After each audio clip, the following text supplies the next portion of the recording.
I'm very happy that we found this way to communicate and meet on this level. And I'm happy to introduce Professor Bob Grove, one of our CEFEC best friends and founding members.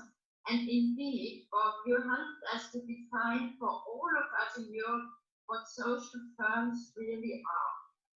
Currently, you are Senior Policy Advisor of Mental Health Europe and have had important functions in the English health system and beyond in Europe, and specializing on new thinking about mental health and employment. And this is the title of your book. Perhaps I can show this for a minute, which I always recommend. I run seminars and each time I quote from this book. So you are really very much up to date, and I would like to give the floor to you for whatever you have to tell us. Okay, thank you, Christiane. I've chosen as my topic mental health at work, which applies not only to social firms but to all employers.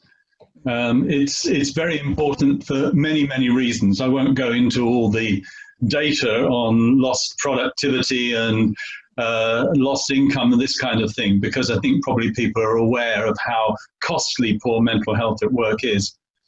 But what I want to do is to really focus on what I think are the things that matter, that promote good mental health, and of course good productivity, because a mentally healthy workforce is a productive workforce.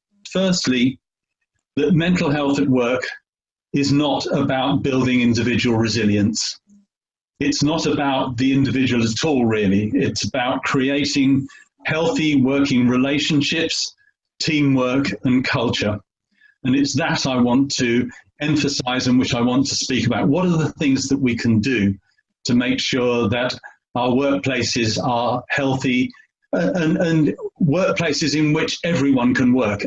A very wise friend of mine once said, in the right circumstances, almost anyone can work, and in the wrong ones, almost nobody can. It's not about individuals, it's about the culture, it's about the relationships. The manager is the key to a mentally healthy workplace. Now, of course, a manager cannot operate by himself. The manager has to have support from all levels of the organization. But actually, the manager's attitude, the manager's skills are the most significant factor in creating a mentally healthy workplace. And what is surprising to me is how little training people have for managing the relationships in the workplace, because that is the most important aspect of being a manager.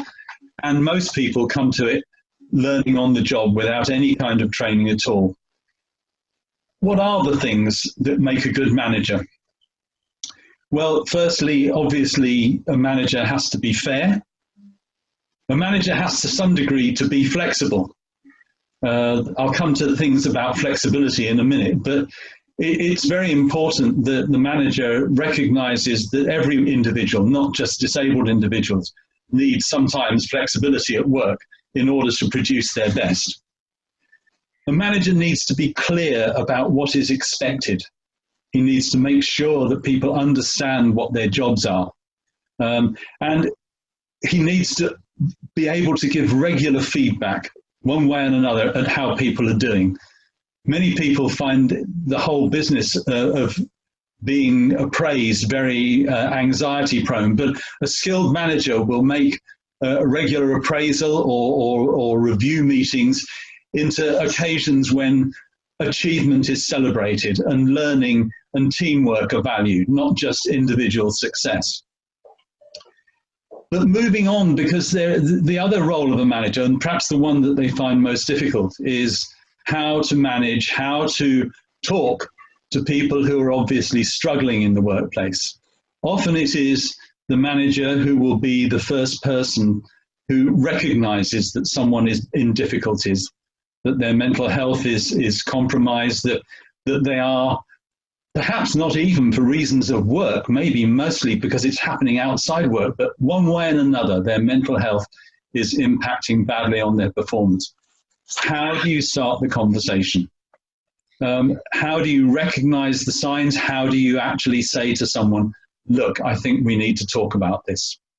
I won't go into the detail here, but there are very, very good training schemes. And personally, I think all managers should go on training schemes on how to have those conversations with employees once they are recognizing that the employee is in some difficulties.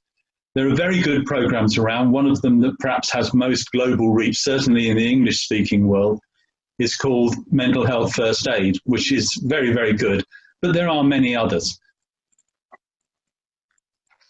And I think that training in managing difficult conversations, emotionally charged conversations, is extremely important. On that same subject, I've talked about flexibility. And on the slide, it says, consider reasonable adjustments for employees who are experiencing longer-term mental health problems. Personally, I think all employees sometimes need reasonable adjustments. Most of the things that constitute reasonable adjustments are very low cost.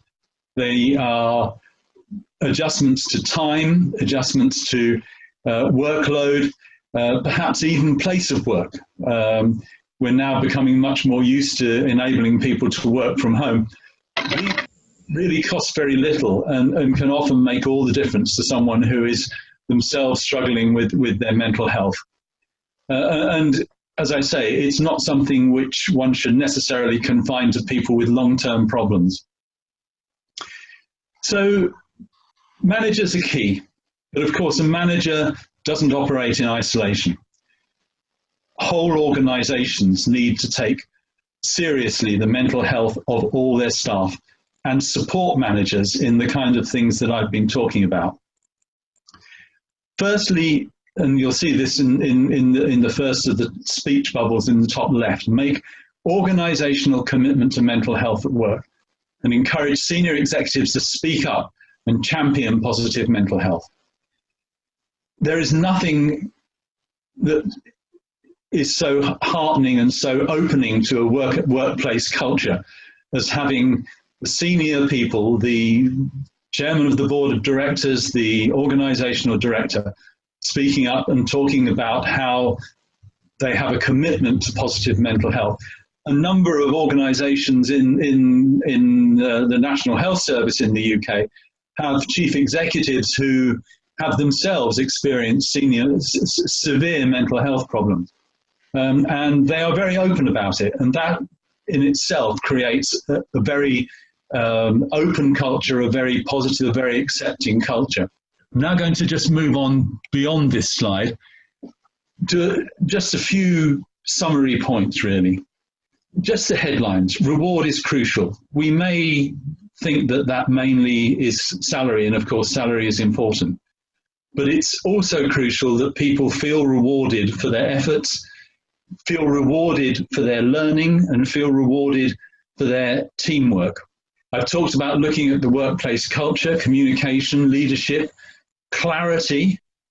All of these can help employees. But the last thing I want to say really in this slide is to pay attention to interpersonal relationships. Workplace relationships are the key to good mental health. And it is that which needs to be hammered home to everyone in the workplace, not just managers. So that's the infographic, how to support a mentally healthy workplace. There are other things on the website in Mental Health Europe which give some of the evidence that supports this infographic. But this in itself is something which I think could well be in every workplace because it's easy to read, it's colourful, and it has, I think, as much sensible advice as anyone needs. So, thank you very much for your attention.